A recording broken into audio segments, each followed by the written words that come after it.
काय करीन त्याचं नाक कान कापून अपमान करीन आणि तुला असताना माझा पुरुषार्थ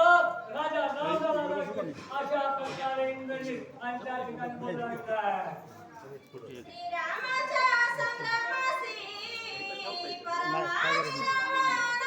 ते कोणते केळीची पान आहेत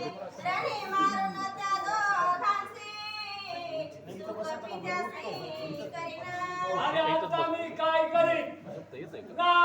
लक्ष्मण या दोघांना मारेल आणि दोघांना मारून माझे वडील असणारा राजा रावण आहे ना त्याला सुखाने संसार करण्याकरता प्रोत्साहन देईल अशा प्रकारे असणारा इंद्रजित आणि त्या ठिकाणी अभिमानाच्या गग्ग्यामध्ये फुकून बोलू लागले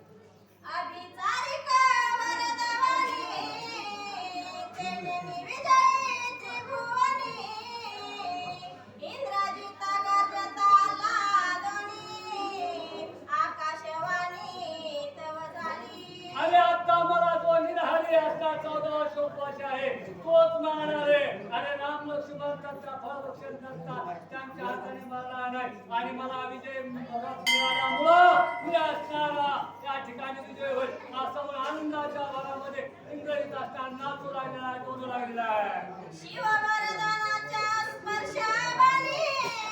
रामचिंतला शरबंधनी त्वरितो तुम्हा समारी लरणी सुंदरबाणी वर्षणी अरे केले करून श्री शंकराचं वरदान खाली जाऊन प्रभू त्या शंकराच्या वरदानाला मान देऊन सर्पबाणामध्ये त्या ठिकाणी असणारे गौरामचंद्र त्या ठिकाणी बसलेले आहे पण या ठिकाणी त्याला न होत असं वाटल्यामुळं इंद्रजित म्हणतो आत्ताच्या आता काय करतो राम लक्ष्मण आणि सर्व वानर सैन्य मारे आणि अशा त्या ठिकाणी नाचू लागलेला आहे डोलू लागलेला आहे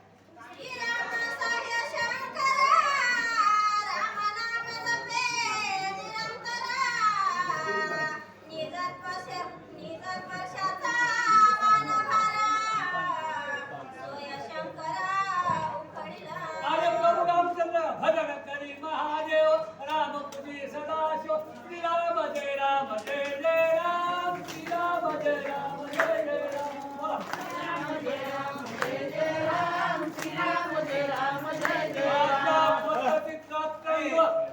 त्या प्रभू रामचंद्राचं भजन करण्यामध्ये श्री शंकर तल्लीन आहे त्याप्रमाणे शेषाचा अवतार लक्ष्मण आहे आणि सर्प असणारा त्या महादेवाच्या गळातील आहे म्हणून कसल्या प्रकारची बाधा न बाळगता आणि त्या ठिकाणी असणारे निवांत आहेत हे न कळाल्यामुळं तुम्ही एक नाचू लागला आहे मुक्त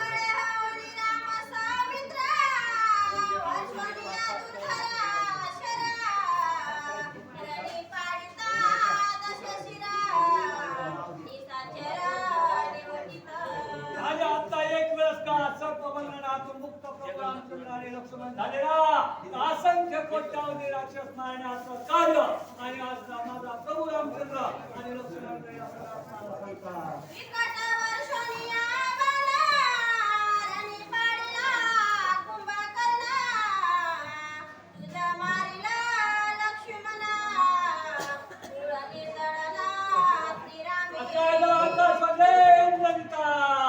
अरे तू अभिमानाच्या गग्ग्यामध्ये जाऊ नको तुझा अभिमान नाहीसा होणार आहे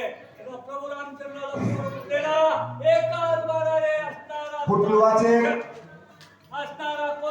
असणारा लक्ष्मण करील अशा प्रकारच्या आकाशवाणी आणि इंद्रजिताला झालेले पुढील वाचे पौळ महाराज आणि सुचे अशोक महाराज मुंडे